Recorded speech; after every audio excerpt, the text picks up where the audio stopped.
Hello student, आज के class में हम 10th का कोऑर्डिनेट ज्योमेट्री पढ़ेंगे। कोऑर्डिनेट ज्योमेट्री में सबसे पहले जो हमें सीखना है वो है डिस्टेंस फार्मूला।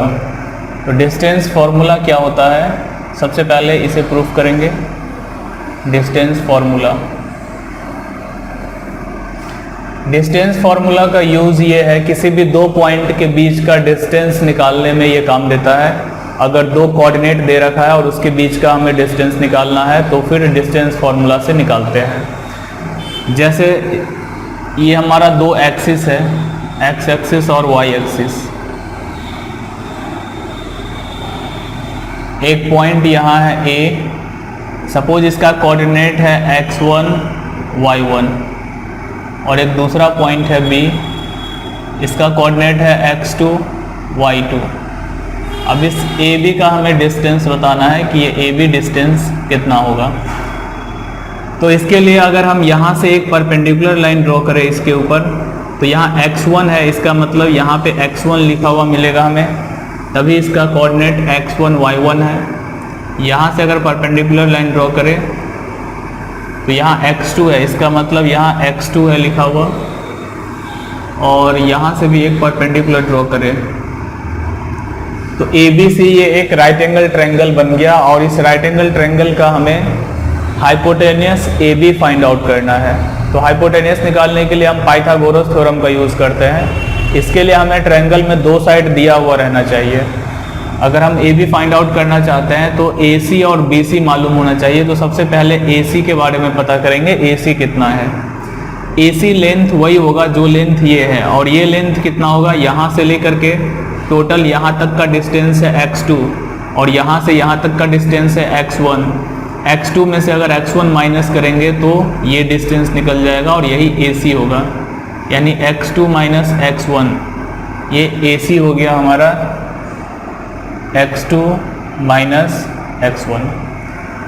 ऐसे ही अगर हम BC निकालना चाहें तो BC का मतलब यहाँ पे जो डिस्टेंस होगा, इसके ठीक सामने y2 है डिस्टेंस, और इसके ठीक सामने y1 है। यहाँ y2 डिस्टेंस है और यहाँ पे y1 डिस्टेंस है। तो अगर हम BC मालूम करना चाहते हैं तो ये डिस्टेंस किसके बराबर होगा, टोटल है y2 और ये है y1, यानी कि ये जो हमारा डिस्टेंस होगा y2 माइनस y1।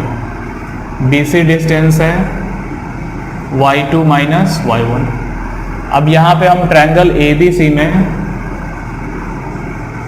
अगर पाइथागोरस थ्योरम लगा दे तो AB का स्क्वायर, ये हाइपोटेनियस है AB square equal to AC square plus BC square, AC square plus BC square. AC हमारा x2 माइनस x1 है, plus BC y2 minus y1 है।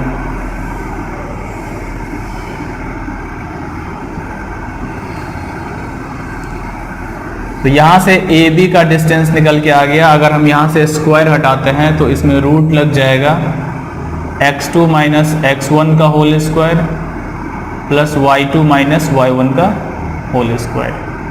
यही डिस्टेंस फॉर्मूला है और इसका यूज़ हम करते हैं किसी भी दो पॉइंट के बीच का डिस्टेंस निकालने के लिए। तो कैसे इसका यूज़ करेंगे अभी एक एग्जांपल से मैं समझाता हूँ। सपोज हमारे पास एक पॉइंट है A 5,1 और B पॉइंट है 2-3। ये कोऑर्डिनेट दिया हुआ है, हमें AB डिस्टेंस फाइंड आउट करना है।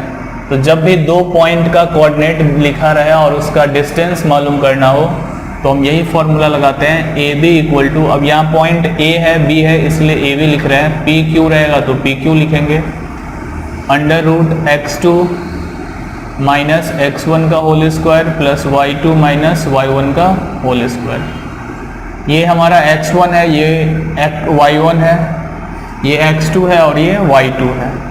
x2 का मतलब हुआ 2 माइनस x1 का मतलब है 5, 2 माइनस 5 का होल स्क्वायर, y2 है माइनस 3 और y1 है 1, माइनस 3 माइनस 1 का होल स्क्वायर।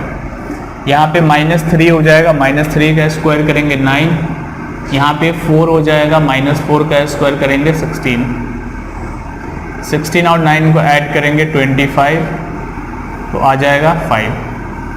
ए बी जो डिस्टेंस है आ गया 5 यूनिट। इस तरीके से दो पॉइंट के बीच का डिस्टेंस निकालने के लिए हम ये डिस्टेंस फॉर्मूला का यूज करते हैं।